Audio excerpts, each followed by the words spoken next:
Mesdames, Messieurs, bonsoir. C'est un privilège de vous retrouver pour cette 4e édition de notre émission des débats, c'est Politique sur la CIAC TV, avec un parfum d'anniversaire pour le 34e gouvernement du président Paul Biya. Nommé le 2 octobre 2015, une année a passé et l'opinion a en droit de s'interroger. Qu'ont-ils fait de ces 365 jours? L'évaluation de l'action gouvernementale est déchiffrable à l'aune des indicateurs de performance qui découlent de la feuille de route déclinée par le président Paul Biya en conseil ministériel le 15 octobre 2015. C'est ce gouvernement de mission qui est aussi attendu sur le front de la sécurité routière à travers une de ses armes dédiées, la gendarmerie nationale. Une question centrale va sous-tendre nos échanges. Qu'est-ce qui a changé au Cameroun depuis le 2 octobre 2015? Invité au débat ce soir, une élue du peuple, l'honorable Cécile Epondo Fouda. Bonsoir. Bonsoir, Aimé Robert, et merci de m'avoir convié sur ce plateau. J'en profite d'ailleurs pour vous adresser mes félicitations. Merci. Pour la qualité des débats sur votre plateau. Merci, honorable. Je précise que vous êtes député RDPC de la Léquier Est. Vous êtes par ailleurs chargé des missions au secrétariat général du comité central du RDPC et membre du bureau national de l'OFRDPC. En face de vous, le président Georges Anissé Kane. Bonsoir et bienvenue. Bonsoir. Vous êtes membre du bureau politique du Manidem, le Manidem dont vous êtes l'un des membres fondateurs, et vous avez quitté la présidence du Manidem en 1999. En 2009. En 2009, oui. En 2009, le Manidem qui est dans le mouvement africain pour la nouvelle indépendance et la démocratie. Vous avez été 2 fois candidat à l'élection présidentielle et vous avez été quasiment de tous les combats de l'opposition. Depuis la restauration du multipartisme en 1990, vos compagnons de route aiment à rappeler que vous avez une expression favorite. C'est que la politique, c'est comme le vélo. Il faut tout le temps pédaler, sinon on tombe. Tout à fait. À votre côté, Joachim Tabi Oono. Bonsoir, Monsieur le Président. Bonsoir, Aimé Robert. Vous êtes le président de l'AMEC, l'Action pour la méritocratie et l'égalité des chances au Cameroun. Par 2 fois, vous avez sollicité les suffrages des Camerounais, présidentiels de 1997 et de 2011. Oui, c'est ça. En face de vous, Henri Toupendi, bonsoir. Bonsoir. Vous êtes diplomate à la retraite et vous vous présentez comme un fervent militant du RDPC. Oui, avec plaisir, et j'ai toujours le plaisir d'essayer de défendre le drapeau de notre parti. Vous en avez en tout cas l'opportunité ce soir.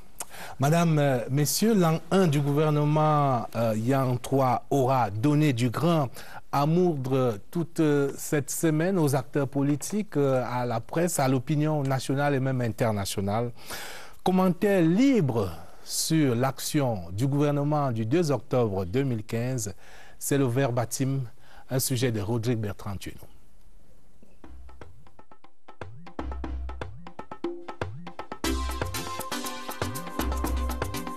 Le 2 octobre 2015, le chef de l'État signait l'acte de parturition du 3e gouvernement du magistère du Premier ministre Yan Filémon. 13 jours plus tard, au cours d'un conseil ministériel, il indiquait le cap. Le plan d'urgence et l'organisation des CAN sont, pour le gouvernement, de grands défis. Le gouvernement doit les relever. La seconde priorité du gouvernement sera de tout faire pour maintenir, voire augmenter le rythme de notre croissance. Un an après, c'est à l'aune des directives présidentielles que l'opinion publique apprécie les 365 premiers jours du gouvernement Yang 3. Les industriels de l'opinion que sont les journalistes sont les plus prolixes. En véritable patron du comité central d'organisation, Filémon Yang est descendu sur les chantiers des stades et des hôtels. Comme par un coup de baguette magique, les travaux qui avançaient à pas de tortue ont connu un bond spectaculaire. Le chemin parcouru en 365 jours par les ministres de la Jeunesse, des Affaires sociales et celui des enseignements secondaires est considérable en termes d'actions menées. Dans les rangs de la presse comme au-delà, les bleus de l'équipe Yang 3 attirent davantage l'attention. Je note, et je crois ne pas être le seul, le ministre des Enseignements secondaires, M. Bibé, a pris des mesures symboliques remarquables comme la limitation du nombre d'élèves par classe à 60 dans les établissements publics. Les politiciens et les économistes s'épanchent plus sur la coordination de l'action gouvernementale et l'économie. Ce gouvernement a été constitué d'abord pour taire la cacophonie que l'on avait observée au sein de l'équipe précédente et de mieux huiler la solidarité gouvernementale nécessaire à son action.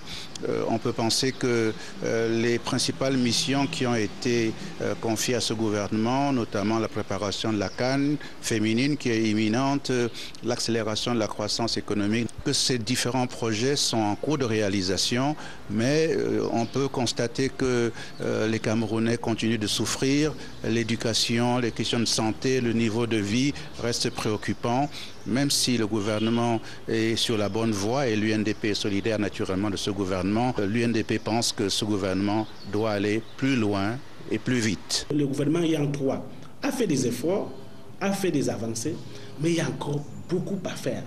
Et cela, n'est-ce pas, relève la coordination. Parce qu'on a l'impression que le gouvernement Yang s'est mué en structure opérationnelle. Je veux dire, les structures du premier ministère sont dans l'opérationnel, sont dans le comité, alors qu'ils devraient rester dans la coordination gouvernementale. Il se dégage des différents avis une constante, le sentiment que le gouvernement Yang 3 a véritablement la main dans le cambouis.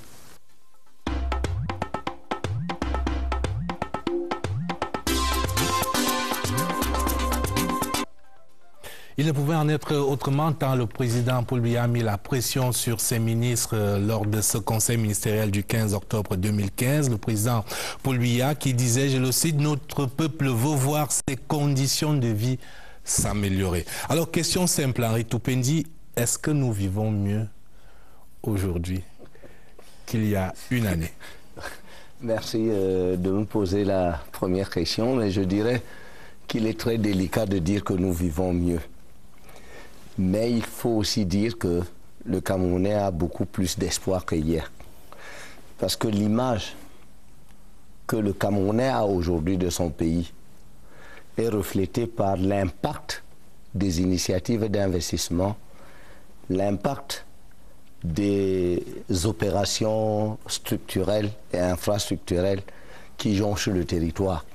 Parce que même en Goro, dans un petit arrondissement, là-bas dans le Mbameki, vous voyez des chantiers.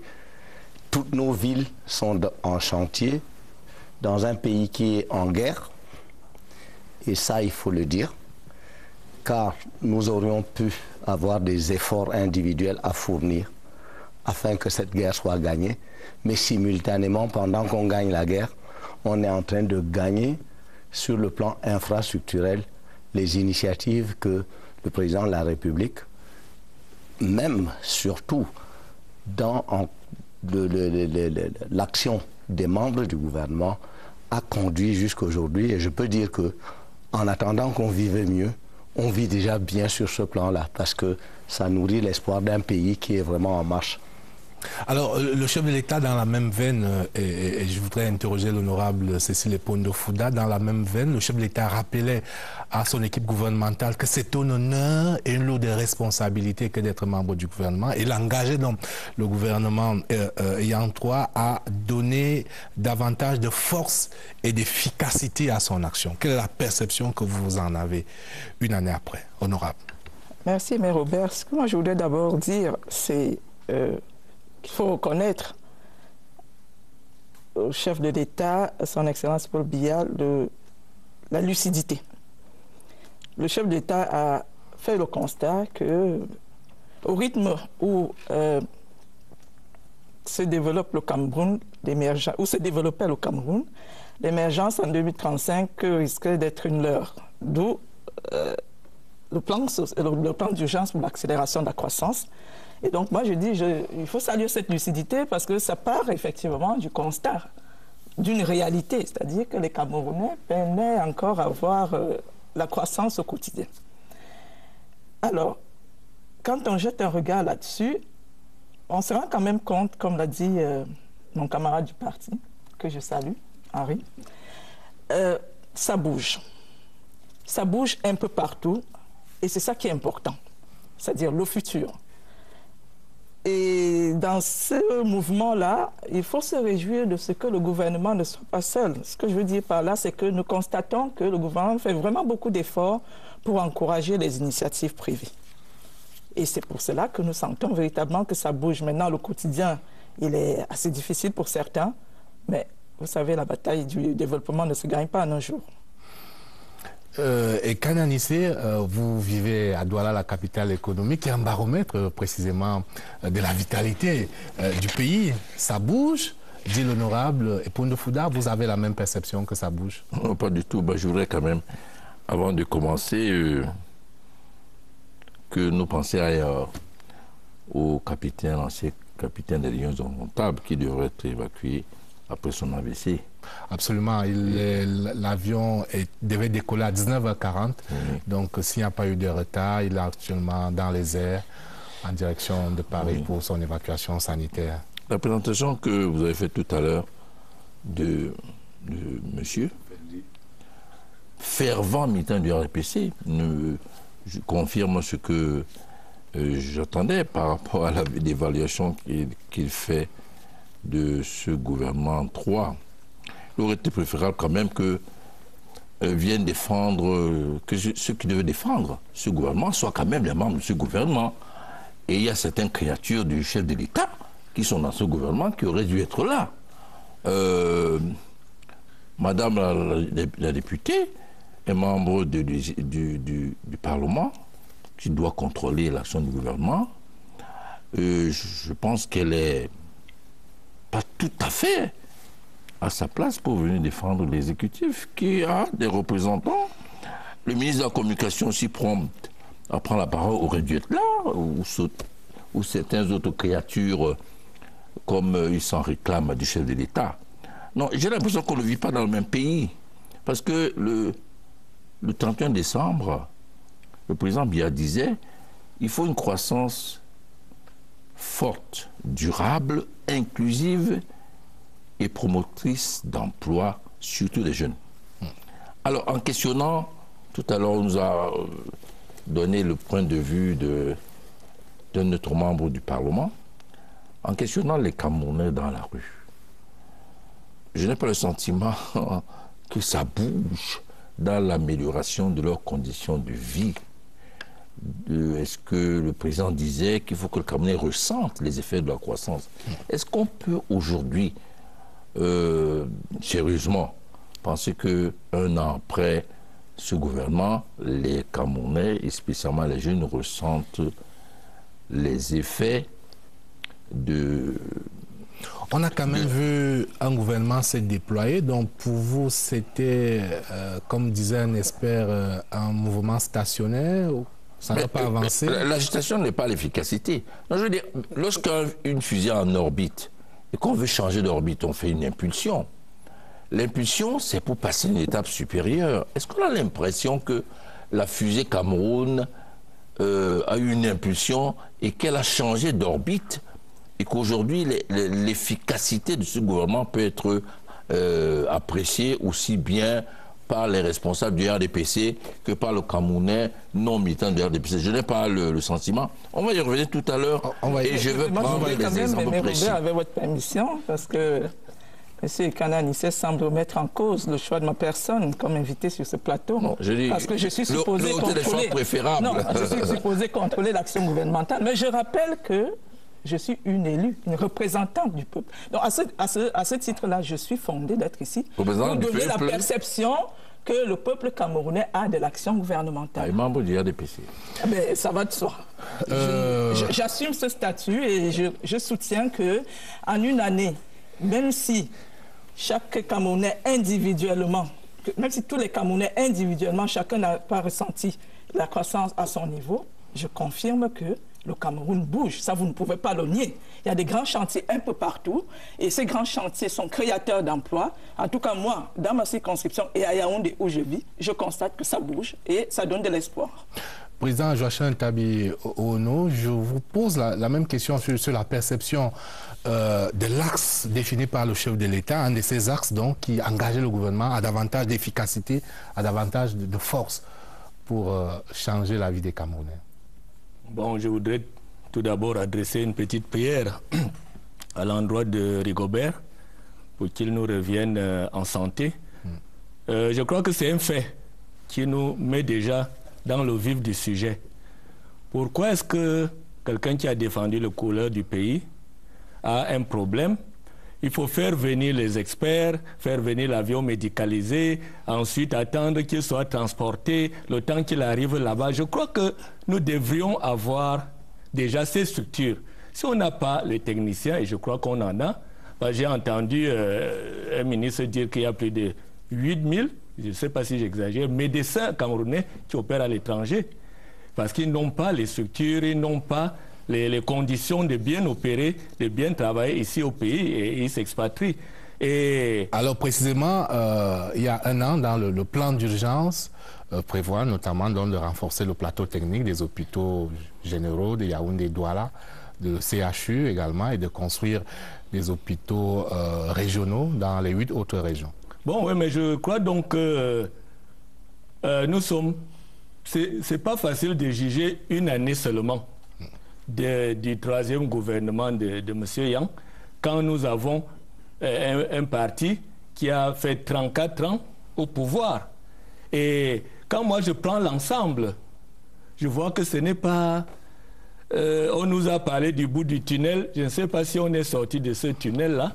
Et je crois que le président lui-même se plaint toujours que l'action du gouvernement... les ministres ne font pas ce qu'il dit, les mensonges viennent de tous les côtés. Je crois que le président a dit beaucoup de choses concernant ces gouvernements. Alors justement, en tirant les leçons de ces analyses du président, il a formé un gouvernement le 2 octobre 2015 pour on va dire, une nouvelle impulsion. Donc c'est l'évaluation de ce gouvernement-là que nous faisons. Même si on comprend qu'on ne peut pas complètement le détacher de l'ensemble, comme c'est systémique, mais est-ce qu'il y a eu cette impulsion, justement, depuis une année? Bon, je crois que... Voilà la question centrale. Quelqu'un l'a dit tout à l'heure, le Premier ministre se bat pour qu'il y ait quand même une impulsion. Mais je vais vous donner une petite anecdote. En début du mois passé, ça c'est à l'intérieur de cette année, cet anniversaire-ci, la première année du gouvernement Yang, ou 4e ou 3e, je ne sais pas. Je suis à Ndé quelque part, un grand membre du RDPC est décédé. Et bon, les gens prennent la parole. Et quand vient le tour du représentant du chef de l'État de prendre la parole, quelqu'un du protocole, du ministre, il va souffler très fort dans le micro. Alors, on s'étonne, on dit, on a mal aux oreilles. Qu'est-ce qui se passe? Est-ce que depuis que les autres parlent, on teste le micro pas de cette façon? Après, quelqu'un, j'étais dans le stand quand même des VIP, quelqu'un nous dit à côté que non. Il soufflait au cas où il y aurait du poison dans le micro. C'est pour ça qu'il a soufflé tellement fort. Donc c'est un petit exemple qui montre que déjà, un ministre qui parle au nom du chef de l'État ne se sent pas en sécurité. Si c'est vrai qu'on a soufflé pour qu'il ne soit pas empoisonné. Si c'est vrai. Hein? Bon, donc vraiment... voilà des faits. Moi j'ai vécu ce fait-là. Et ça montre qu'il n'y a pas la confiance au sein du gouvernement. Un ministre, parce que si vous êtes en train d'aller au combat et vous surveillez vos arrières, vos camarades qui sont avec vous, vous devez les surveiller, parce que ce n'étaient pas les opposants qui étaient tout autour. Alors, je crois qu'il n'y a pas cette inquiétude-là qui ferait en sorte que le gouvernement puisse, les membres du gouvernement puissent faire ce que le chef de l'État veut. Moi, je dois quand même, Aimé Robert, moi, je souhaite quand même que nous fassions preuve, j'allais dire, d'objectivité. En une année, le gouvernement a beaucoup bougé. Comme l'a dit quelqu'un dans l'élément qui passait tout à l'heure, quand le PM est descendu sur les chantiers de construction, de préparation de la CAN, on a vu les choses s'accélérer. Ça veut dire quoi? Ça veut dire que le PM a compris qu'il faut qu'il soit lui-même au front. Et nous le voyons au front et on voit les choses bouger. Maintenant, ces choses qui bougent, ce n'est pas aujourd'hui qu'on va en faire l'évaluation. On fait un constat. Alors, je prends un exemple. On a dit, on va lancer les travaux de construction du pont sur le Vouri. C'est à la fin des travaux que nous ferons l'évaluation. Mais le constat est là, c'est que ces travaux évoluent, avancent. Il y a des travaux routiers un peu partout qui avancent. Le plus important, moi, je pense, c'est ce mouvement, cette dynamique effective que nous avons observée depuis un an. Et notre souhait est qu'elle va croissante. Mais je voudrais quand même préciser que lorsque nous disons que nous faisons le bilan du gouvernement, vous savez, il y a quelqu'un qui m'a dit un jour dans un ministère, le ministre qui est là-bas en haut, nous on est ici en bas. Ça veut dire quoi? Ça veut dire que la machine administrative, tout le monde doit jouer sa partition dans la machine administrative. Donc il faudrait que chaque Camerounais, là où il se trouve, soit vraiment patriote. Parce que quels que soient les efforts du gouvernement pour faire avancer la machine, si la corruption continue de miner le système, ben les efforts seront vains. Or, la corruption, ben c'est malheureusement presque tous les Camerounais qui sont dans cet engrenage. Je voudrais apporter une autre vision. Je pense que nous devons restituer le principe de l'évaluation d'un gouvernement. Parce que quand vous voyez l'organisation du travail gouvernemental, les ministres sont tenus de soumettre au chef de l'État un programme d'action. C'est comme ça qu'on l'appelait il y a 10-15 ans. Après, c'est passé en 2004 aux feuilles de route. Chacun pense à l'époque de Bill Clinton quand on avait élaboré la feuille de route pour résoudre le problème du Moyen-Orient. L'Amérique a fait de la feuille de route, ils appelaient roadmap, une stratégie universelle que beaucoup de gens ont adoptée, et cela a plu au président de dire feuille de route. Et il faut définir au Camerounais ce que c'est que la feuille de route. Le chauffeur saura que c'est le papier qu'il a, et le fonctionnaire saura que c'est l'ordre de mission qu'il a. Lorsqu'il va de Yaoundé à Bafoussam, arrivé à Bafoussam, le sous-préfet doit mettre le cachet pour que ce soit confirmé qu'il a fait la mission. Donc, les ministres ont deux obligations annuelles. La première, c'est le rapport d'activité semestriel sur la mise en œuvre de cette feuille de route. Nous sommes à la fin de l'exercice, automatiquement, le deuxième rapport, c'est-à-dire du deuxième semestre, qui devient le rapport d'activité annuel, doit partir. Et sur cette base, il évalue ce qui a été bien fait, ce qui n'a pas été bien fait et pourquoi. Et puis, il justifie la demande du budget de l'exercice prochain, dont on ne peut lui accorder qu'en fonction du budget programme. Parce que la feuille de route vous voulez donc démontrer quoi? Je voudrais donc démontrer que nous n'avons pas suffisamment les informations requises pour porter un examen très très critique. C'est pour ça que j'ai parlé de perception. Oui, c'est très important que je relève cela, parce que si nous avions sur les 37 ministères ne serait-ce que les rapports semestriels de la mise en œuvre de la feuille de route, nous allions parler en expert.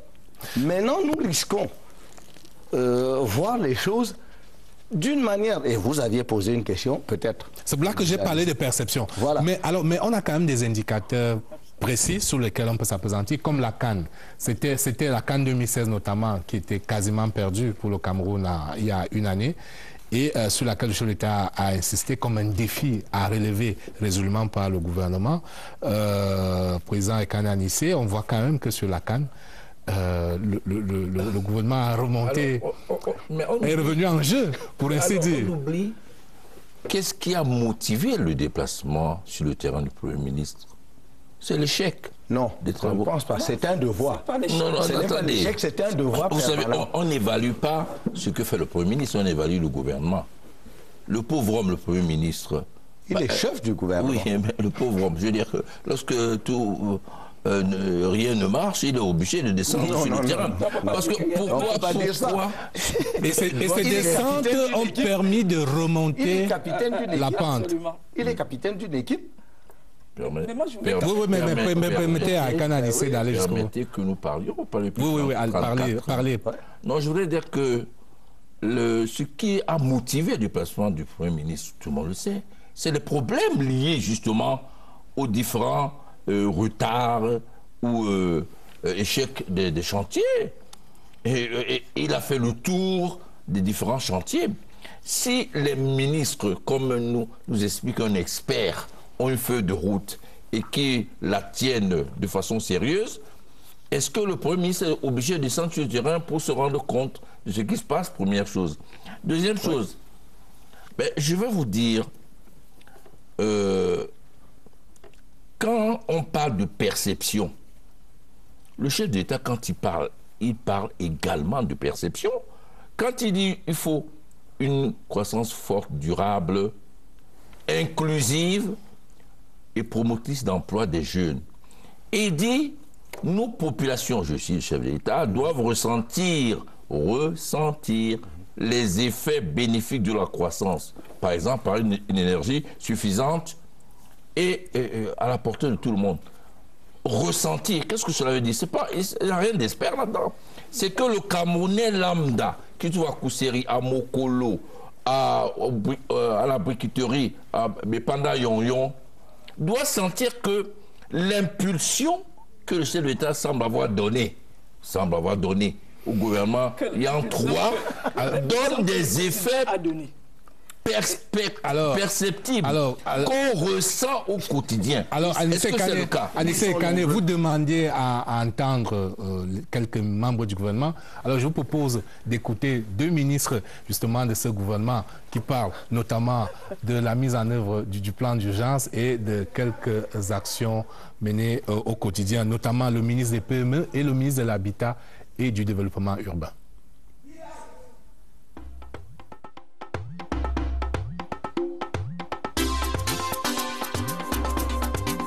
Ces projets sont exécutés à Yaoundé par des entreprises citoyennes, à savoir Razel, le tronçon qui est exécuté de l'aéroport jusqu'au palais de l'Unité. Ça a fait l'objet d'une réhabilitation. Et vous avez également la société Arabe Contractor qui réalise des travaux dans des quartiers, notamment à Mvoratanganambala et également à Simbok, et aussi l'entrée de la CATV télé. Mais il se trouve qu'il y a un tronçon où nous avons des difficultés énormes au marché de Mvorbi, dont les populations ne comprennent pas l'intérêt supérieur de ces travaux, n'est-ce pas, décidés par le chef de l'État pour améliorer leur cadre de vie. Nous avons également une 3e entreprise, c'est la société Satan, qui a réalisé avec beaucoup de prouesses les travaux dans le quartier Mfogada. Le 2e volet, c'est Douala, toujours au niveau du groupe 1 de ces travaux décidés par le chef de l'État. C'est également 3 entreprises citoyennes. L'entreprise Benz, qui réalise des travaux, n'est-ce pas, au niveau de Douala 3e, et qui, à ce jour également, sont en train de terminer les travaux également à Douala 1er. En 2e position, à Douala, vous avez l'entreprise Benz qui réalise des travaux à Douala 5e, notamment à Bepanda, Omnisport, également au niveau de Bilongé, l'autoroute Yaoundé-Simalem. C'est l'un des projets emblématiques du chef de l'État. C'est un projet qui a 2 tronçons. La section Ras-Campagne, d'une longueur à peu près de 11 km, qui part de l'aéroport de Simalem à l'échangeur suspendu d'Ahala et qui est exécuté par une entreprise chinoise après appel d'offres international et dont le coût initial est à peu près de 38 milliards de francs CFA. Ces travaux ont démarré en mai 2015 pour un délai de 36 mois et qui à ce jour est exécuté à peu près à 45%. Sur le plan du secteur de l'artisanat, là encore nous avons nettement amélioré. La plupart des villages qui ont été créés sont en fonctionnement. Également, les artisans de tous les coins du territoire national peuvent désormais se faire connaître dans leur commune.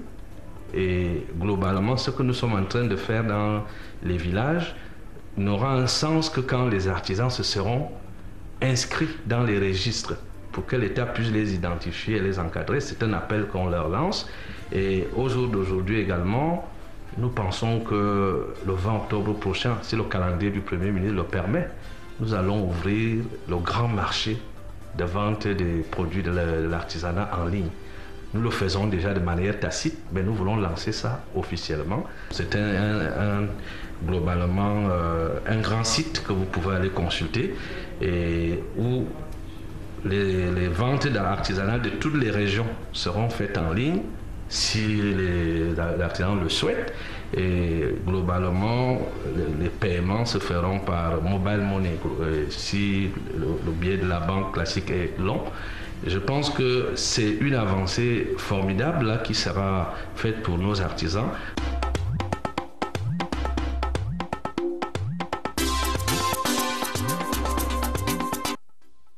N'est-ce pas du mouvement ça, Joachim Tabeau, non?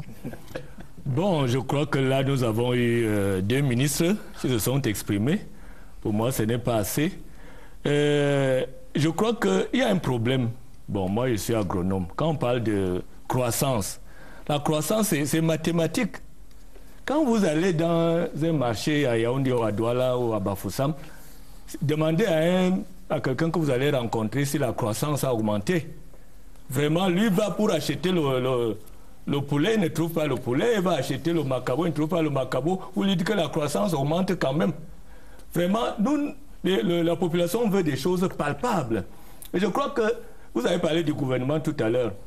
Vous suivez avec moi. Les Camerounais, les ministres, tout le temps, ils sont là pour dire, je crois, chacun, quand il fait une intervention, il doit prononcer le nom du chef de l'État 2 ou 3 fois. Ça, c'est déjà classique. Le président de la République, comme il a dit, mais vous ne faites pas ce qu'il a dit de faire. Mais vous prononcez, vous dites que nous faisons et vous ne faites pas. Et tout le temps, il dit que vous ne faites pas. Vous allez rendre gorge, vous dites des mensonges, mais vous ne faites pas ce qu'il vous dit de faire, mais vous prononcez son nom. Et je vous prends quelques exemples qui montrent que vraiment, quelque part, ça ne marche pas. Pas seulement cette année, dont enfin, le gouvernement fait son anniversaire, premier anniversaire. Bon, prenons un exemple de... Moi, je dis, chaque fois que le gouvernement, un membre du gouvernement prend une décision, il a des problèmes à l'appliquer. Quand on dit, on ne veut plus de vitres fumées en ville, des véhicules aux vitres fumées. Allez en ville maintenant, vous allez voir, personne n'en parle plus. Pourtant, ça a été un décret, une réglementation forte. Maintenant, on dit que, bon, allons faire les cartes d'identité. Je vous dis, allez dans les commissariats, vous allez voir, les cartes d'identité non retirées. On peut mettre ça sur à l'avenue du 20 mai. Et ça va couvrir toute l'avenue du 20 mai. Ça dit les Camerounais ne font plus confiance parce que les Camerounais ont des problèmes de survie. Vous leur dites d'aller faire les cartes d'identité. Vous leur dites que le chef de l'État a dit ceci. Non, les Camerounais veulent du concret. Ils ne veulent pas. La croissance est mathématique. On veut des choses concrètes. C'est ça que les Camerounais veulent. Alors avant de poursuivre dans le fil du débat, je vous propose, madame, messieurs, des images du fait du jour au Cameroun, l'évacuation sanitaire du capitaine Son. Ces images viennent juste de nous parvenir et je vous propose de les regarder. C'est un sujet de Joseph Gouet Amandé. Il est 19h10 ce mardi soir, lorsque l'ambulance du centre des urgences de Yaoundé s'immobilise à proximité de l'avion médicalisé qui doit assurer l'évacuation de Rigobert Son vers la France. Famille, amis et connaissances sont venus vivre ces grands moments avec le capitaine Courage. Sa maman, présente à son chevet depuis les premiers instants de sa maladie, est la seule à lui parler lors du transbordement. Avant de prendre l'avion, j'étais d'abord à son chevet, à l'hôpital. Je l'ai encouragé. J'ai eu à lui parler des petits mots gentils d'une maman. Il m'a souri. J'ai prié. Je lui ai demandé qu'on se revoie à l'aéroport. Arrivé à l'aéroport, j'ai encore prié. Et ils m'ont demandé de le toucher avant qu'il ne prenne l'envol. Quand je l'ai fait, il m'a regardé, il a secoué la tête et là j'ai été confiante. Je remercie le bon Dieu qui a permis que Rigobert puisse voyager en ce jour-ci. Puisqu'il est tombé le samedi, dans la nuit, ils ont tout dit, mais Dieu ne l'a pas lâché. Je remercie le couple, particulièrement le couple présidentiel. L'avion médicalisé ayant à son bord, Rigobert Song prend les airs à 19h40 en direction de Paris, là où il va subir des soins appropriés.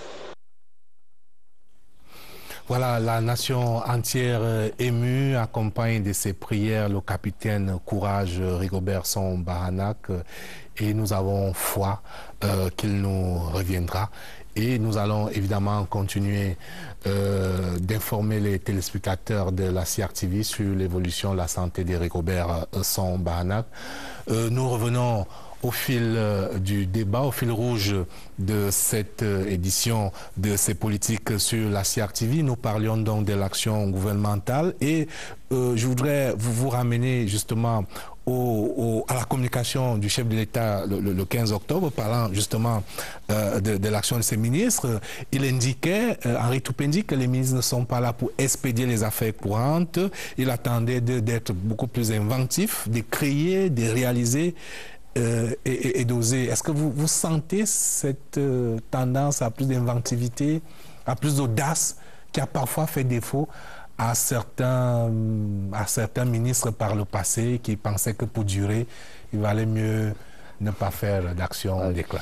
Il est difficile d'avoir un baromètre, mais une chose est sûre, le Cameroun est en mouvement. Le président Anissé voulait des exemples palpables. Nous reviendrons, il y en a. Parce que quand vous descendez dans la rue, vous sentez un peuple qui vit. Vous ne trouverez jamais un panier de la ménagère plein, ni aux États-Unis, ni dans aucun pays. C'est toujours plus tard qu'on dit que hier, on ressentait dans le panier de la ménagère. Si les gens s'attendent à un miracle où la manne du ciel va tomber et tout le peuple d'Israël va manger, je crois que ce serait trop demander à l'incapacité humaine de faire ce qui n'est pas faisable. Donc, le chef de l'État a tenu le langage d'un homme d'État, d'un homme politique qui doit galvaniser son équipe, leur fixer des caps, les bouger, les menacer et leur dire « allez-y ». Et je crois quand même, au regard de ce que les ministres viennent de dire, je crois à ce que l'homme honnête doit reconnaître. Parce que, nous sommes là, sur ce plateau, une élite. Nous avons un devoir, c'est de parler un langage mobilisateur et tout de même fédérateur pour aider le peuple camerounais à avancer, que de rentrer dans des détails où, quand par exemple, le président dit qu'il a rencontré un ministre pour lequel on a soufflé sur le micro pour éviter... Bon, c'est des détails, mais en réalité, notre objectif, c'est quoi? En même temps que nous voyons ce que le gouvernement est en train de faire, dire au gouvernement ce qu'il peut encore faire davantage, parce que personne ne peut dire que sur la rue, il ne voit pas que le pays bouge. Et là, c'est l'une des fonctions de l'Assemblée nationale, le contrôle de l'action gouvernementale.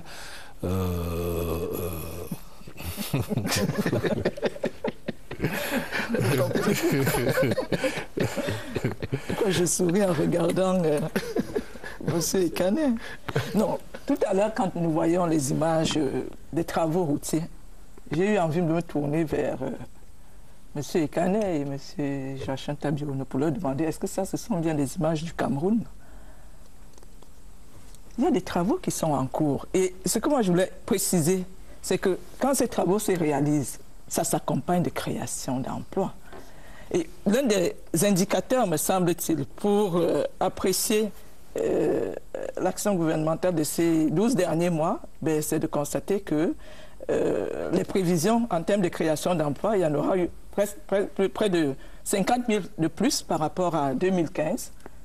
Alors ces 50 000 de plus, ça vient d'où? Mais ça vient de tous ces grands chantiers qui sont en cours. Ils sont en cours.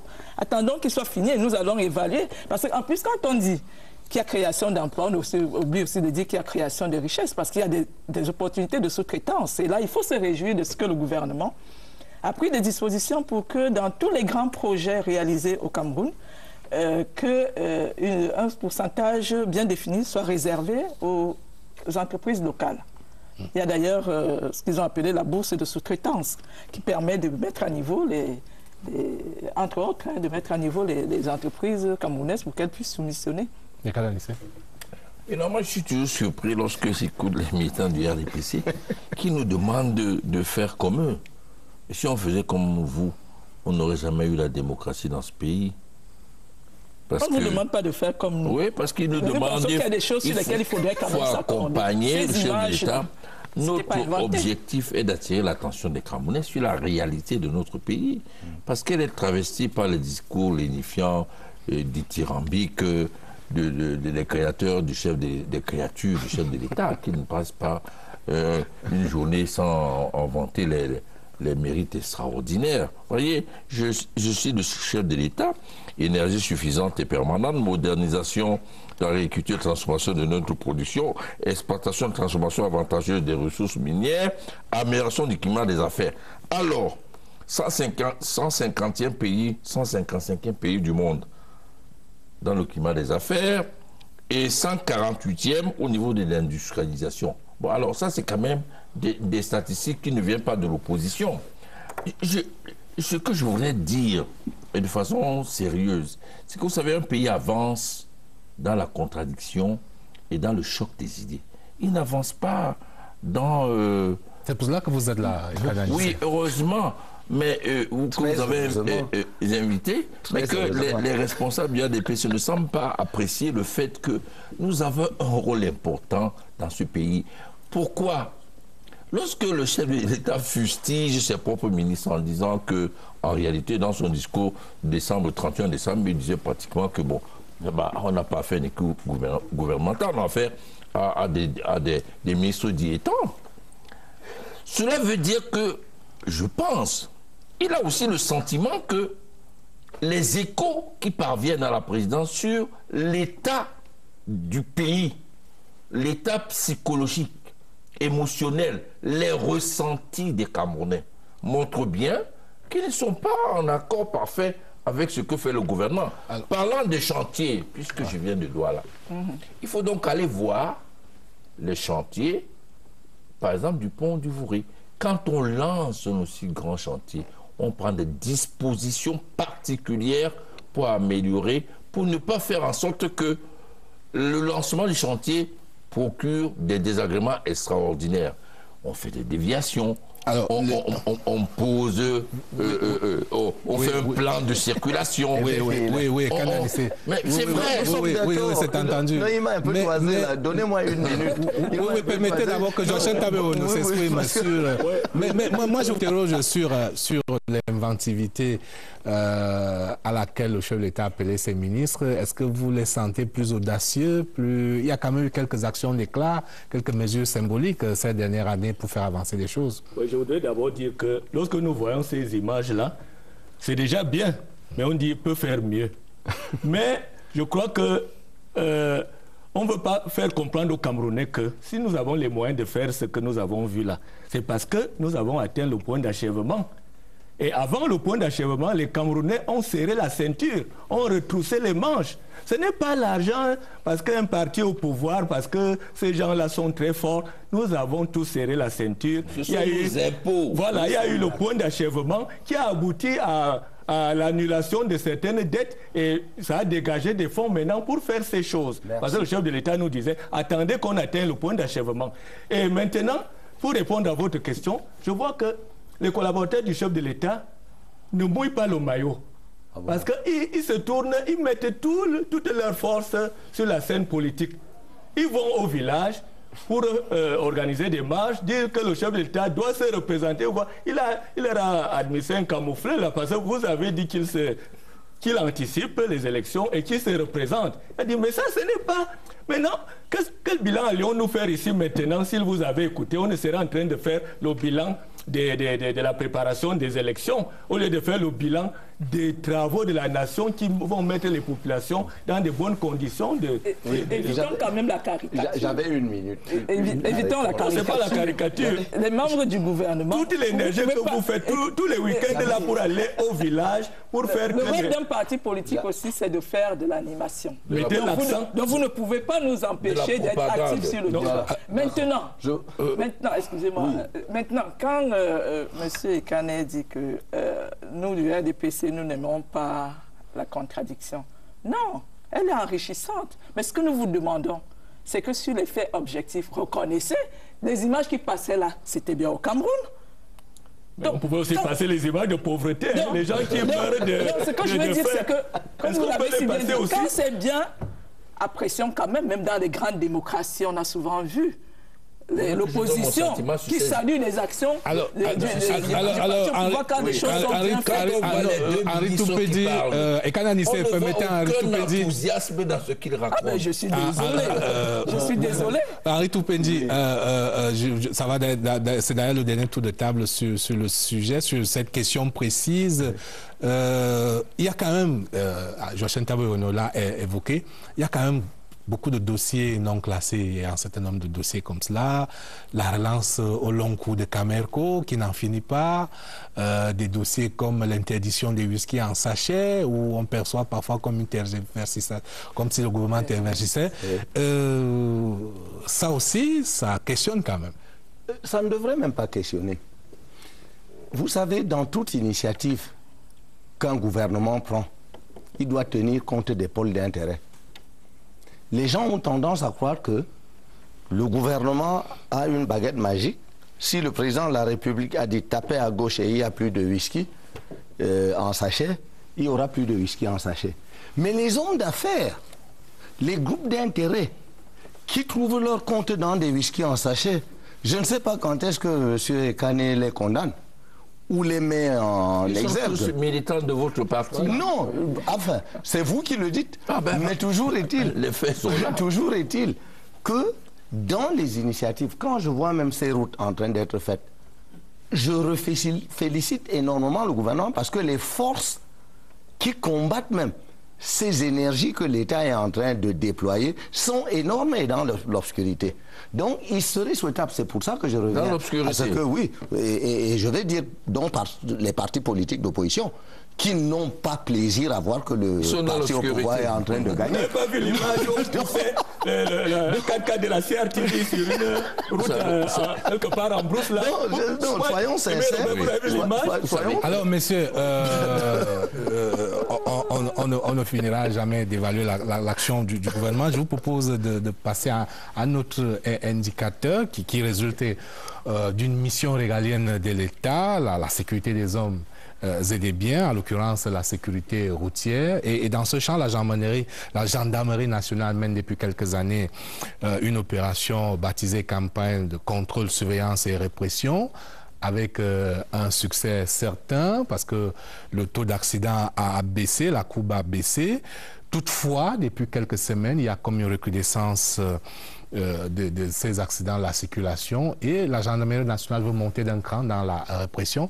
Avant de vous entendre sur le sujet, je vous propose d'écouter un autre membre du gouvernement, puisque Kananissé a demandé à les écouter. On va donc écouter un autre membre du gouvernement, le secrétaire d'État à la Défense chargé de la gendarmerie nationale, Jean-Baptiste Bokam. L'éclairage de la nuit dans cette édition de ces politiques.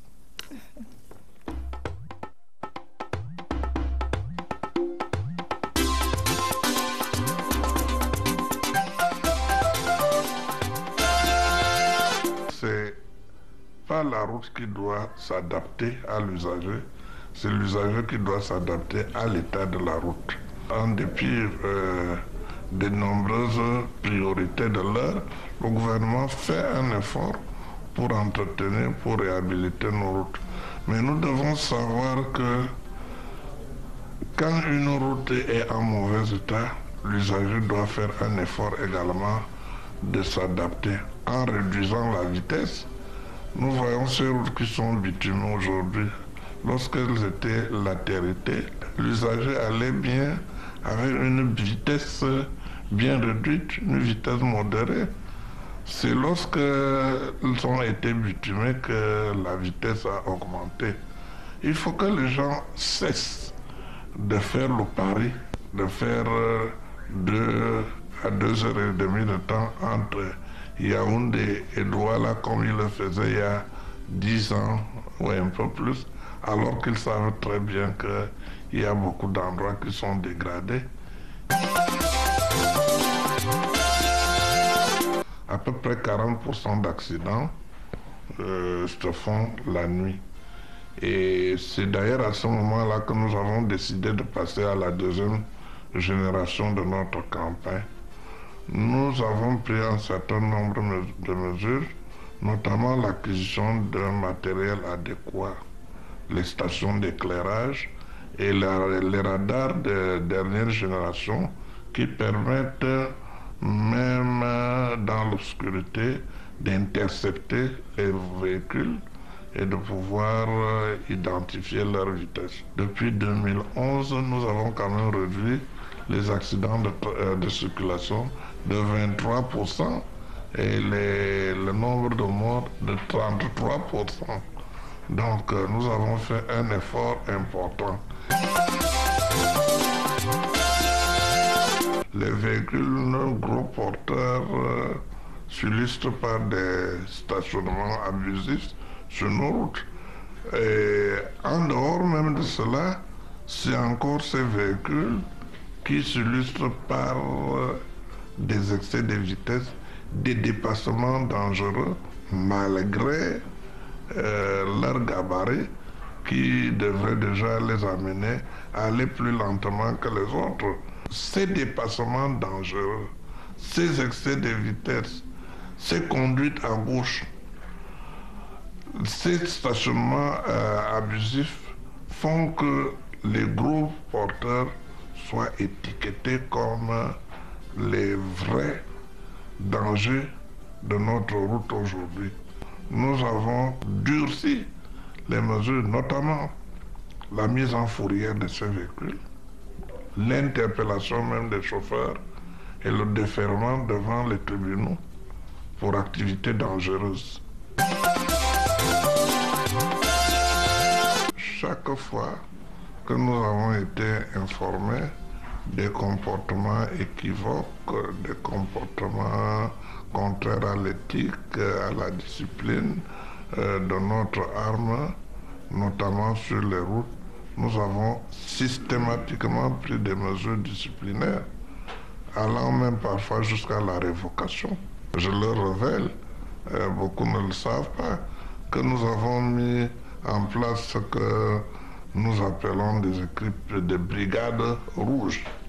Les brigades rouges sont des gendarmes qui sont en civil et qui voyagent dans des voitures banalisées, qui sont là, qui se comportent dans des barrages de police ou de gendarmerie comme des voyageurs ordinaires, mais qui ont pour rôle d'observer le comportement de nos éléments, de prendre la main dans le sac, ceux qui osent arnaquer les usagers. Nous n'hésitons plus à interpeller les usagers qui sont fautifs et à les déférer devant le tribunal de Séant. Nous nous fondons sur le fait que c'est des gens qui ont mené des activités dangereuses, des activités pouvant conduire à des homicides involontaires. Nous voulons sensibiliser les usagers qui seront nombreux dans notre pays parce qu'il n'y aura pas seulement les Camerounais, il y aura beaucoup d'étrangers qui vont venir, comme c'est un événement quand même africain de grande envergure. Nous nous attendons à un vaste mouvement de population d'une ville à une autre, notamment entre Yaoundé, Douala et Limbe. Donc nous préférons dès maintenant engager cette campagne pour sensibiliser les usagers et leur dire que il est de notre intérêt de faire en sorte que cette CAN connaisse un réel succès également au plan sécuritaire. Et la sécurité, ce n'est pas seulement la sécurité des grandes agglomérations ou la sécurité des zones rurales, c'est également la sécurité des voies de communication.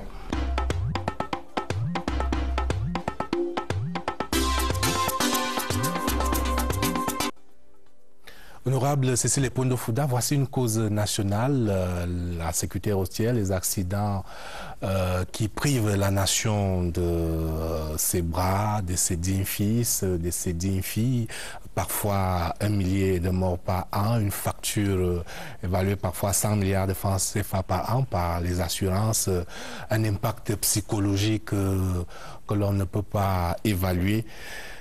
Ça doit résolument être une cause nationale.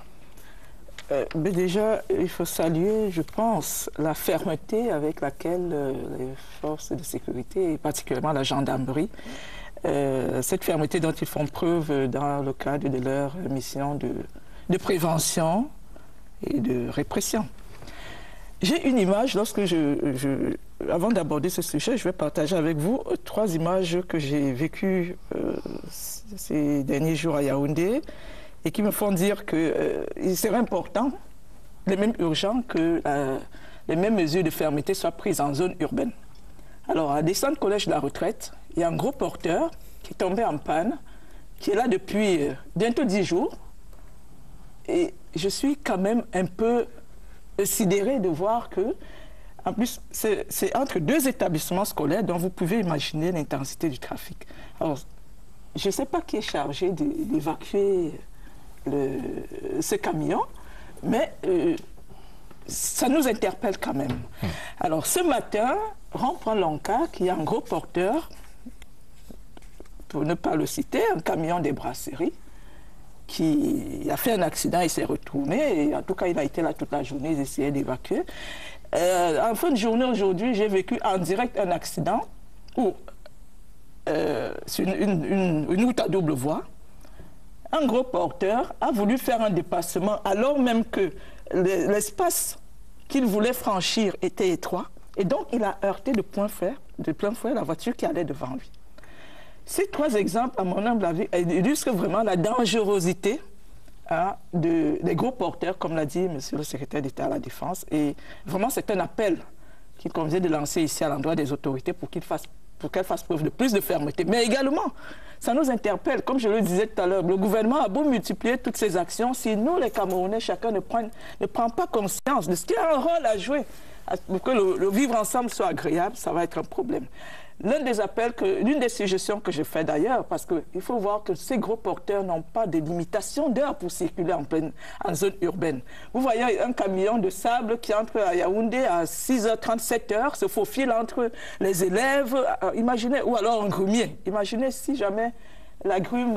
Et c'est déjà arrivé. Voilà, c'est arrivé. Donc moi je pense qu'il faut mettre également l'accent en zone urbaine parce qu'il y a beaucoup de décès sur nos routes, y compris dans nos centres urbains. Et quand on y sait, le littoral a été particulièrement frappé ces derniers mois. L'axe Douala-Yaoundé, ça c'est quotidien. Et puis l'axe Nkonsamba-Douala, notamment, où il y a eu beaucoup d'accidents ces derniers mois. Alors j'ai écouté le ministre Bokam, la gendarmerie fait beaucoup d'efforts pour faire de la prévention. Mais il a dit quand même quelque chose qui me surprend. Ça rejoint ce que monsieur a dit tout à l'heure, la population ne comprend jamais rien. Si on comprend, ce que le ministre doit dire, c'est que le gouvernement doit réparer les routes du Cameroun. Pas dire qu'on doit s'adapter au trou. Qu'est-ce que cela veut dire? La route doit être une route de bonne qualité. Et on la signalise de telle manière à réglementer les vitesses. On ne peut pas dire, si à 150 trous entre Douala et Déa, il faut que les utilisateurs s'adaptent au trou. Mais en ce moment, pas à réparer la route. En ce moment, il y a un programme de réhabilitation de la route nationale numéro 3, Douala-Yaoundé. Mais en attendant que les travaux, on ne peut pas faire les travaux en 24 heures. Mais en attendant que les travaux s'achèvent, la norme, c'est que la route doit être en bon état. C'est la norme. Et la norme également, c'est que les usagers de la route respectent et le code de la route. Et... Oui, alors, je veux dire que on commence par améliorer la qualité de la vie et on met le gendarme pour faire respecter les règles de conduite. Ce n'est pas le contraire. Parce que justement, le ministre a pris un exemple, disant qu'avant il y avait la latérite, on roulait doucement. On a mis le goudron, on a roulé vite. Maintenant, c'est du théorie. Il faut revenir à la latérite. Mais non, il faut avancer. Il faut que le fond routier... Mais ce qui est fait Kane Anissé, il y a en ce moment la route Yaoundé-Douala qui est en train de réhabiliter. Il faut dire que le réseau routier aujourd'hui est passé quasiment à 7000 km de routes bitumées. Oui. Il y a 10 ans, on était à peine à 3000 km de routes bitumées. Plus de 4000 milliards de budget. Je voudrais dire que... Donc, il ne faut pas disculper complètement les usagers de la route. Non, je ne discute les pas. Les dédouaner de leurs responsabilités. Mais non, Mais on va revenir à vous. Permettez à Henri Toupendi de placer. Écoutez, monsieur Kanin, j'ai l'impression que sur les bonnes routes, il n'y a pas d'accident. Je vois que le gouvernement a réhabilité l'axe Yaoundé-Bafia, ne serait-ce que jusqu'au pont des Bebda. Il n'y a pas de trou là-dessus. Ben, vous voyez le nombre d'accidents qu'il y a. Je crois que le problème est ailleurs, il est culturel. Les gens ont tendance à être chauffeurs dans ce sens qu'ils n'ont pas été à l'école. C'est-à-dire nos familles, c'est quand l'enfant n'est pas allé à l'école qu'il est soit motocycliste ou chauffeur. Donc il y a d'abord une éducation de base, une éducation de fond qu'il faut mener et faire comprendre qu'ils sont responsables du développement national. Du permis de conduire. Effectivement, même avec le permis, prenons à notre niveau, nous qui avons les diplômes universitaires, réussissons-nous toujours à mériter ou à prouver la valeur de ces diplômes universitaires. Donc, c'est plutôt culturel à mon avis.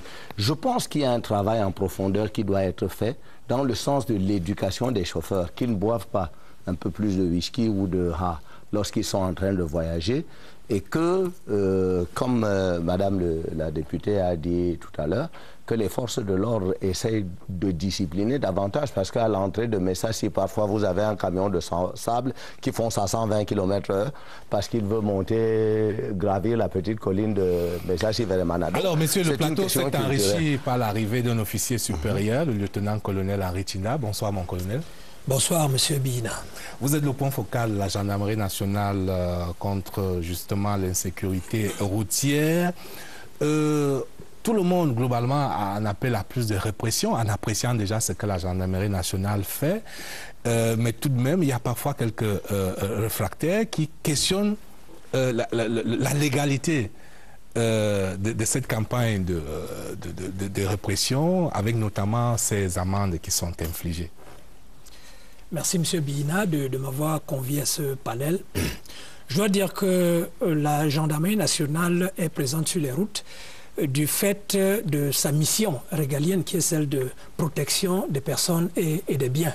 Une mission qui découle du décret de 2001, le 181 en l'occurrence, qui confie donc à la gendarmerie cette mission et qui précise que la gendarmerie nationale a pour compétences prioritaires les zones rurales et les voies de communication. Il faut savoir que depuis 1967, il y a une loi qui avait donné à la gendarmerie nationale une compétence nationale, donc sur tout l'ensemble du territoire national. Alors, fort de cette mission, effectivement, la sécurité routière faisant partie intégrante de la sécurité, nous avons pris à bras le corps cette problématique de la sécurité routière, étant entendu que depuis 2011, dans les années 2010, on avait remarqué qu'il y avait une augmentation exponentielle, si on peut dire comme ça, du nombre de morts sur nos routes. Et c'est d'ailleurs fort de ce constat et des études qui ont été faites à l'époque que la campagne de contrôle, surveillance et répression des infractions à la circulation routière a été lancée sous la supervision de monsieur le secrétaire d'État que nous avons écouté tout à l'heure. Mais certains usagers de la route vous accusent d'avoir la main particulièrement lourde, d'infliger systématiquement l'amende de 25 000 francs, quelle que soit l'infraction. Alors, on entend ces récriminations quotidiennement. Bien sûr que nous ne pouvons pas appliquer que la contravention de 25 000 francs, qui est une contravention de 4e classe. Il faut savoir que la campagne que nous menons est basée sur un certain nombre de piliers. D'abord, cette stratégie, cette planification ciblée qui part du fait que nous avons des données qui sont centralisées et qui nous permettent de savoir exactement où il y a beaucoup plus d'accidents, où il n'y en a pas suffisamment. Et qui part du fait que nous appliquons de façon stricte l'ensemble du dispositif répressif. Et c'est par rapport à cet autre pilier que nous veillons à appliquer ce qui est prévu dans le Code de procédure pénale. Il faut savoir que dans le Code de procédure pénale, au niveau de l'article 612 particulièrement, on décline exactement le nombre, toutes les classes d'infractions, de contraventions en l'occurrence, pour lesquelles on peut percevoir une amende forfaitaire. Et il est dit que pour une contravention de première classe, le montant à payer c'est de 1 000 francs, contravention de 2e classe 2 400 francs, 3e classe 3 600 francs et 4e classe 25 000 francs. Cela veut dire que pour un excès de vitesse, autant l'usager doit payer 25 000 francs par rapport à un cas, par exemple, d'un défaut de porte-ceinture de sécurité pour lequel, qui correspond à une contravention de 3e classe.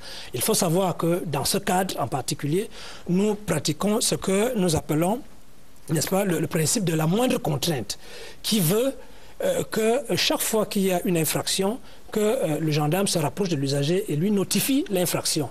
Et ensuite lui dise qu'il a le choix de payer ou bien de ne pas payer. Soit vous payez la contravention et on vous délivre un reçu de paiement, les sommes vont être reversées par la suite dans le poste comptable le plus proche, soit vous refusez de payer ou alors vous n'avez pas d'argent pour payer, alors on vous entend sur procès verbal et le procès verbal est destiné au parquet. Président Joachim Tabiono, quand on analyse les causes des accidents qui sont au courant sur nos routes, malheureusement les faits sont là à plus de 80%, les causes sont d'abord humaines. Oui, je voudrais me réjouir du fait que tout à l'heure, l'honorable nous a rejoints. Elle a parlé un peu comme nous de ce côté, c'est-à-dire nous avons tous déploré les accidents sur la route, le mauvais comportement des chauffeurs. Je voudrais dire que, à mon point de vue, la responsabilité se situe à 3 niveaux. Il y a le chauffeur, le conducteur, il y a la voiture, l'état de la voiture, et il y a l'état de la route. Je rejoins quand le ministre disait qu'on doit s'adapter à la route. Justement parce que les gens s'adaptent vraiment à la route, à leur façon. Parce que quand il y a un trou quelque part, à droite ou à gauche de la chaussée, qu'est-ce que les gens font? Les gens vont du côté où il n'y a pas de trou. Ça, c'est leur façon de s'adapter. Est-ce que c'est ça que le ministre leur dit de faire? Et sur la route, ça va causer des accidents parce qu'en voulant m'adapter, je roule du côté où il n'y a pas le trou, mais qui devait faire qu'il n'y ait pas de trou? Donc, alors, le troisième niveau de responsabilité, c'est l'État. Sur la route Yaoundé-Ayos, qui est une très bonne route, en très bon état, où il y a, à Bomba, où il y a malheureusement eu ces dernières semaines des accidents, notamment à Dimako, il n'y a pas de trou du tout. Et pourtant, il y a eu des hécatombes sur cette route. Oui, c'est ça, je dis qu'il y a 3 niveaux de responsabilité. Le chauffeur, le véhicule et l'État, c'est-à-dire qui assure l'état de la route. Moi, le problème, c'est de nous dire de s'adapter à l'état de la route, c'est-à-dire il y a des façons de s'adapter. Les gens vont s'adapter comme ils l'entendent. Prenons donc le cas où la route est bonne, où malheureusement il y a encore des accidents. Je prends le cas de la route Yaoundé-Ayos.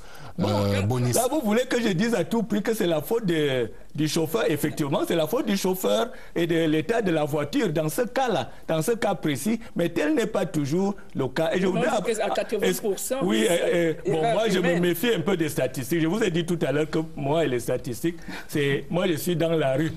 Et l'homme de la rue, quoi. Je me méfie un peu des statistiques. Et justement, sur ce point-là, l'homme de la rue, parlant des gros porteurs, l'homme de la rue estime que très souvent, lorsqu'ils font des accidents, c'est vraiment le conducteur. En tout cas, on voit leur comportement. Bon, dans la plupart des cas, oui. Voilà. Mais je voudrais donc aussi arriver au point où les amendes, on parlait tout à l'heure des amendes. On dit, moi j'ai suivi sur une route là, on dit, vous n'avez pas d'extincteur. Allez, 50 000. Bon, si, j'ai vécu ça. Moi-même, personnellement, j'ai vécu ce cas où on dit, absence d'extincteur, c'est 50 000. Mon colonel, est-ce que c'est normal ça? Donc, moi, je voudrais stipuler... Attendez, excusez mon colonel, je voudrais appuyer sur le fait que au Cameroun, nous avons peut-être un défaut de sévir avant de... Parce qu'on dit nul n'est censé ignorer la loi avant de former et avant d'arranger même la route, comme on dit tout à l'heure, on disait tout à l'heure. Voilà, par exemple, je prends l'exemple des sabots qu'on met au niveau de Yaoundé, par exemple, et de Douala. On dit, ça n'existe... Non, on ne va pas d'abord à l'Assemblée. Je crois que l'honorable doit veiller sur ça. On ne va pas à l'Assemblée pour faire la loi qui permet de fixer le montant. Vous avez constaté que les sabots nous ont quand même disciplinés à Yaoundé. Quand on dit 25 000... Il y a combien de Camerounais qui se baladent? Je ne sais pas, moi je ne sors pas. Si vous me fouillez maintenant, ça veut dire si vous trouvez 1000 francs, c'est que vous êtes chanceuse. Donc, si vous pensez que en voyageant dans la ville de Yaoundé, je dois avoir 25 000 francs sur moi parce qu'il n'y a pas de parking. Et lorsque je gare là où je ne dois pas garer, je dois payer 25 000 avant la tombée de la nuit. Alors que on a quand même vu les effets bénéfiques. La réglementation parle de 2000, 2500. On a quand même vu les effets bénéfiques de ces sabots. Mais il faut donc d'abord aller, il faut que ça passe par les honorables, il faut que ça aille à l'Assemblée pour que ça devienne, que tout le monde sache que c'est 50 000. Moi, je pense que quand le secrétaire d'État chargé de la gendarmerie parle de s'adapter à l'état de la route, j'allais dire que c'est un propos qui relève du réalisme. Parce que si vous vous engagez sur une route qui est en mauvais état et que vous venez faire le rallye, ben, je suis désolé. Mais ça n'occulte pas le fait que le gouvernement soit conscient de l'état de nos routes. Moi, je vais vous donner un chiffre. Non, soit conscient. Soit conscient de l'état de nos routes. Et je vais vous donner un chiffre. Au début de cette année, il a été lancé des appels d'offres pour des travaux routiers d'un montant de 192 milliards. Ça veut dire que, dans la limite des moyens disponibles, le gouvernement est bien conscient qu'il doit réparer nos routes. Mais moi, je reviens vraiment sur la responsabilité individuelle et collective. Vous savez, moi, je suis originaire de la Leki, particulièrement des Babda, où on extrait beaucoup de sable. Mais chaque année, le gouvernement fait les routes, mais à chaque fois, elles sont dans un état de dégradation lamentable. Pourquoi? Parce que, le chauffeur de camion ne va pas respecter la barrière de pluie, donc en tout temps, on circule, et il ne respecte pas la barrière de pluie parce qu'il estime que ses clients à Yaoundé ne peuvent pas attendre. Alors, qui est responsable? C'est le gouvernement? Non, le gouvernement a fait son travail. Il faut que chacun soit quand même conscient de ce que le patrimoine routier, la protection du patrimoine routier est de la responsabilité de tous et de chacun. Bon, le colonel. Merci, monsieur Bina. Il faut que je rectifie tout de suite. Il faut savoir que le défaut d'extincteur n'a jamais été une contravention de, je ne sais pas moi, ou alors un délit. Il s'agit bien d'une contravention de 4e classe, pour laquelle l'amende forfaitaire est de 25 000 francs. Tout à l'heure, je vous ai parlé d'un principe que nous appliquons, celui de la moindre contrainte. Cela veut dire que vous n'êtes pas obligé de payer. Tout à fait. Voilà. Et d'un autre côté, il faut savoir que le Code de procédure pénale décrit de façon claire ce qu'on appelle la procédure d'invalidation de l'amende forfaitaire. Cela veut dire que si vous estimez, à raison, que vous avez payé plus que ce qu'il ne fallait, vous avez la possibilité de saisir les magistrats et on va invalider l'amende forfaitaire. Alors permettez-moi de prendre d'autres réactions. Nous ne sommes pas les seuls à faire le débat. Les internautes aussi débattent avec nous. Ils ont posté beaucoup de réactions sur notre page Facebook et sur notre compte Twitter. Un entracte et on retrouve Rachel Malongo.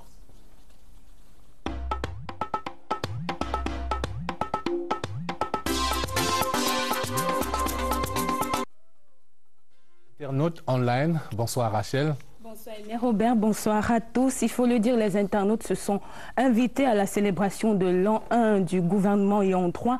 Et dans ce florilège de réactions, il y a du bon, du moins bon et du pas bon du tout.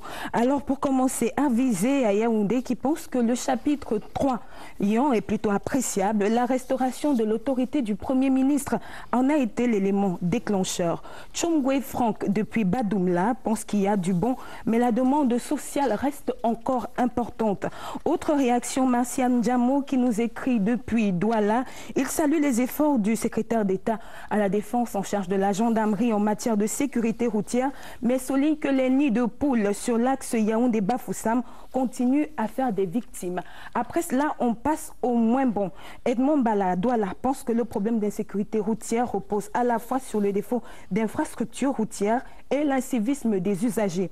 Mohamed Sangoundjoya depuis Tchan, il salue les réformes engagées encouragé les réformes engagées par le ministre des Enseignements secondaires, mais relève que le défi majeur reste la prise en charge des enseignants. On en parle surtout que demain, on célèbre la Journée internationale de l'enseignant. Pour Alexis Sobgui à Bandjoun, bilan mitigé pour l'équipe Yon 3, là, c'est le pas bon du tout. Il déplore le défaut de maturation de certains projets, le non-achèvement d'autres, ainsi que la non-effectivité du plan d'urgence. Pareil pour Boileau à Yaoundé, mais il félicite néanmoins les actions louables dans certains secteurs tels que l'eau, le sport, les postes ou encore la défense. Charles Niebele nous écrit, il pense que l'équipe Yon 3 a des solutions à problème. Cas d'école, les bus arrivent, mais où sont les routes? Et Manamessassi à Yaoundé, par exemple, est une route à refaire puisqu'elle a été construite sans conduit d'eau. Franck Evina, dans la même veine, pense qu'un an après, l'axe Samélima-Mungong n'a pas évolué. L'accès à l'eau, à l'énergie, au logement reste un luxe. Abel Ngoyou, qui nous écrit, pense la même chose de l'axe Ngaoundéré-Meganga. Voilà pour les réactions, quelques-unes, parce qu'il y en a beaucoup. Et quelques questions? Effectivement, on commence par Charles Bomba qui nous écrit depuis Dubaï. Que fait l'État avec l'argent du péage et des stations de pesage? Où sont les panneaux de signalisation et l'éclairage sur nos routes? Emilien Steve à Yaoundé, autre question. Où en est-on avec le plan d'urgence et quid des résolutions de la conférence économique de Yaoundé? Et cette question de Passi Diato qui nous écrit à Yaoundé, elle s'adresse particulièrement à l'honorable Cécile Pondofouda. Qu'entendez-vous par on voit les choses bouger alors que pour se faire soigner le capitaine, l'ancien capitaine des Lions Indomptables, Rigobert Song doit se faire évacuer en France. Il est évacué lente. Voilà les questions. C'est les Pondofouda, honorable Pondofouda. On l'a quand même stabilisé. 3 jours. C'est une question orale à une membre du Parlement. Non, le sujet est assez grave, c'est-à-dire l'état de santé de notre cher capitaine emblématique des Lions Indomptables. Donc, comme le dit mon camarade du parti, les autorités sanitaires, le personnel sanitaire du centre des urgences de Yaoundé a pu stabiliser son état, a écouté le témoignage de sa maman. Il était lucide lorsqu'il partait. Vous savez, moi je suis allé sur Internet lorsque on a rendu public le diagnostic de ce qui est arrivé. C'est quelque chose qui peut vous amener, qui peut vous emporter. Parce que c'est très subi, c'est très soudain. Donc, qu'on ait pu stabiliser son état, ça montre que les médecins sont compétents et que nous sommes outillés. Parce que moi, je ne sais pas si vous en avez eu l'occasion, mais moi, j'ai visité le centre des urgences de Yaoundé. Et je l'ai vu une fois, je l'ai vu une fois à la télé. Ça passait dans un reportage sur une chaîne internationale et je suis allé visiter, j'étais émerveillé. Donc, non, ce qui est sûr, c'est que mon ami de Dubaï, je ne sais pas si les Camerounais, en tout cas si les Camerounais, je le salue comme compatriote. Ça bouge au Cameroun, ça veut dire que, d'ailleurs le président l'avait annoncé, que le Cameroun serait un vaste chantier. On le voit, il y a des travaux routiers, il y a des travaux, des grands travaux d'infrastructure, aussi bien sur le plan des routes, que de l'eau, de l'électricité, hein, et même la construction des écoles. En tout cas, ça bouge. C'est cela que j'entends par ça bouge. Parce que chaque fois qu'il y a un chantier quelque part, il faut bien y voir création d'emplois et opportunités d'affaires pour les sous-traitants. Et Kalanissé, en un mot? Non, c'est facile de dire que tout le monde a tort. C'est pas vrai, tout le monde n'a pas tort. Il y a un code de la route, mais il y a des gendarmes. Ça veut dire qu'il y a la réglementation, mais il y a les gendarmes. C'est l'État qui est responsable de l'organisation du permis de conduire. Donc il est responsable si ce permis est mal organisé aujourd'hui. C'est l'État qui est responsable de l'éducation civique des citoyens. C'est l'État qui est responsable de l'état des routes. C'est l'État qui est responsable de l'état des véhicules qui circulent au Cameroun. En tout état de cause, c'est l'État qui est responsable.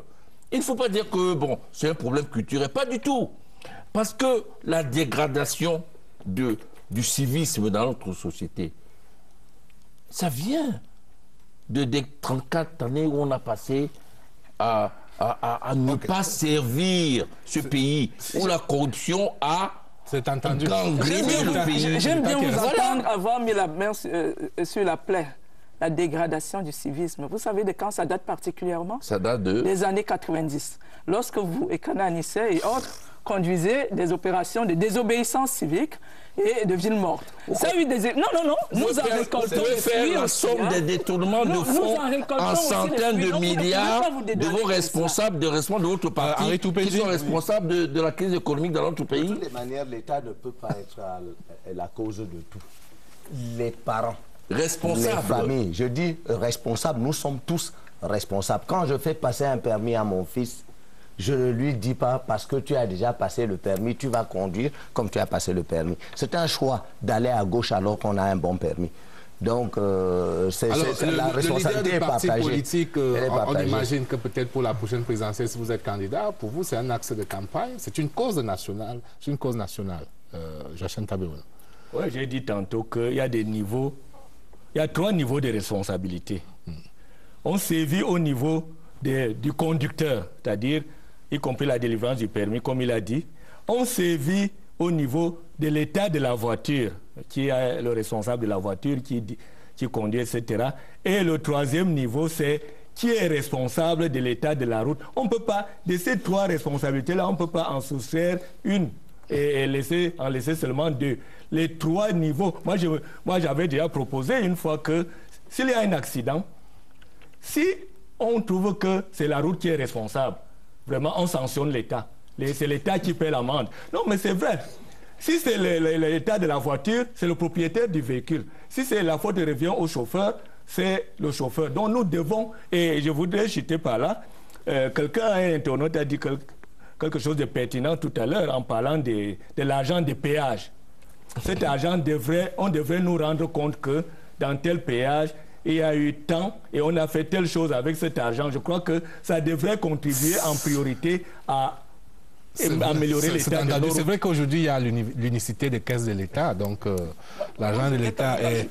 Moi, je voulais quand même ajouter que, n'oublions pas, parlant des routes justement, qu'il y a eu un changement à la tête de ces départements ministériels. Ça veut bien dire que le chef de l'État a sanctionné ce qui était là avant. Et nous voyons le nouveau ministre, aussitôt arrivé, il a commencé à colmater, à refaire les trous. Là où moi, le chantier d'ailleurs qui m'a le plus frappé, c'était au péage des DA, où c'était complètement dégradé.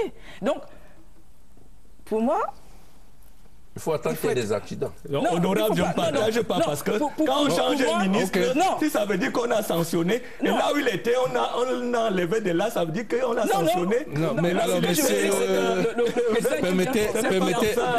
permettez au colonel de dire un dernier mot. Colonel, vous allez maintenir le cap avec cette campagne de prévention routière. Tout à fait, M. Bina. Effectivement, il faut bien que chacun comprenne que la lutte contre l'insécurité routière est globale. Ça veut dire que nous sommes tous concernés. Il n'y a pas que les usagers, il n'y a pas que les chauffeurs, il n'y a pas que ceux qui sont les passagers à l'intérieur des véhicules. Elle est globale. Donc nous sommes tous concernés par cette lutte-là. Tout à l'heure, j'ai entendu parler d'une petite remontée, recrudescence des accidents qu'il y a eu. C'est vrai que nous avons constaté en début d'année une petite remontée. Nous avons tout de suite analysé la situation et on s'est rendu compte que cette remontée était du fait de certains camions qui étaient toujours soit mal garés, soit circulant lentement. Et un véhicule de transport public de voyageurs arrivait et puis il y avait un choc soit par l'arrière, soit avec un autre véhicule qui vient d'en face. Et des mesures fortes ont été prises justement pour mettre fin à ce genre de choses. Avec cette garde à vue dont le secrétaire d'État a parlé tout à l'heure là, et la mise en fourrière systématique des véhicules qui ne sont pas en bon état. Alors nous vous souhaitons bonne continuation pour continuer à préserver la sécurité des hommes et des biens, notamment sur les axes routiers. Je vous propose de passer à notre dernier sujet, le coup politique de la semaine. Vu d'ici, l'événement peut paraître anodin, mais c'est un marqueur dans la région de l'Extrême Nord, la réouverture du lycée de Fotokol. C'est un marqueur qui indique bien que Boko Haram est en déroute et que nos forces de défense et de sécurité continuent à bien faire leur travail là-bas. Le coup politique de la semaine est une signature de Sévérin Alega-Ambélé.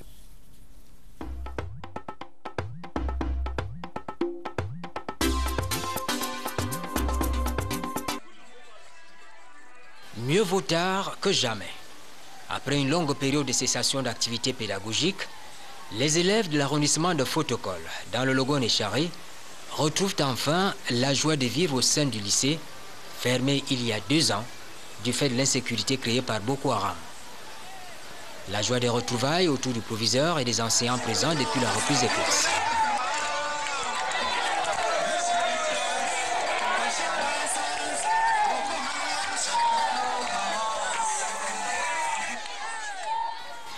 Pendant plusieurs mois, l'enceinte de cet établissement scolaire a servi de site d'accueil aux personnes déplacées en raison des attaques récurrentes du groupe terroriste. 2 années de démobilisation au cours desquelles les parents ont douloureusement expérimenté l'envoi des enfants à l'école à Kousséri ou à Makari. L'établissement a été saccagé par les vagues successives de réfugiés. Nous attendons le concours des uns et des autres, de tout le monde. Concours matériel, concours en termes d'idées, de contributions en idées, pour que nous relevions ces défis. Concours en termes de sécurité. Déjà même toutes nos archives ont été détruites. Nous allons donc recommencer les inscriptions. Pour un nouveau départ, la mairie de Fotokol a offert au proviseur un paquet minimum d'outils pédagogiques. Bien peu pour les 400 élèves inscrits de cette année qui ne disposent pour le moment que de 3 ou 4 enseignants sur les 13 titulaires attendus. Des élèves qui espèrent aussi l'aménagement de 8 salles de classe équipées d'un minimum de 320 tables bancs. La reprise des classes, 2 ans après au lycée de Fotokol, peut paraître banale pour une école de brousse. Mais, politiquement, elle revêt un sens. Le regain de vitalité au sein de cet établissement scolaire est la preuve que le terrain des opérations de guerre contre Boko Haram est bel et bien sous le contrôle de nos forces de défense et de sécurité, appuyées par les comités de vigilance et les autorités locales.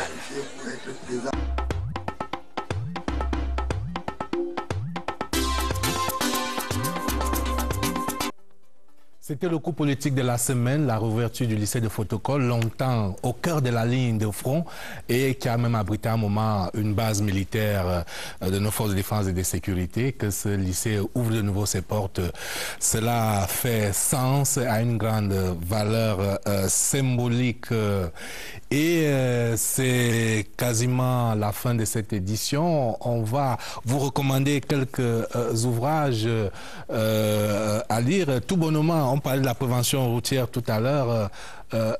On vous propose tout bonnement le code Rousseau de la route 2016 pour revenir quand même à un certain nombre de fondamentaux. Il est important que les usagers de la route refassent leur classe. Nous proposons également à lire un ouvrage paru il y a quelques années, mais au Cameroun, de Paul Biya, de Fanny Pigeot. C'est un regard extérieur qui a quelques imperfections, mais qui vaut bien le détour sur pour une bonne connaissance du système de gouvernance camerounais, avec notamment un certain nombre de contraintes qui pèsent sur le système gouvernant. Voilà donc les livres dont nous vous recommandons la lecture cette semaine et en rapport avec l'édition du soir. Messieurs, il ne me reste plus qu'à vous remercier. Président Kane Nissé, merci d'avoir fait le déplacement de Douala, de Yaoundé, en partant de Douala. Et nous vous souhaitons surtout bon retour et de ne pas tomber dans un quelconque accident de la circulation. Nous remercions également le président Joachim Tabiono, nous remercions Henri Toupenji et nous remercions le colonel Chinda. Et merci à l'honorable Cécile Epondo Fouda. Merci à toutes nos équipes techniques et rédactionnelles. C'est Politique sur la CRTV. À mardi prochain.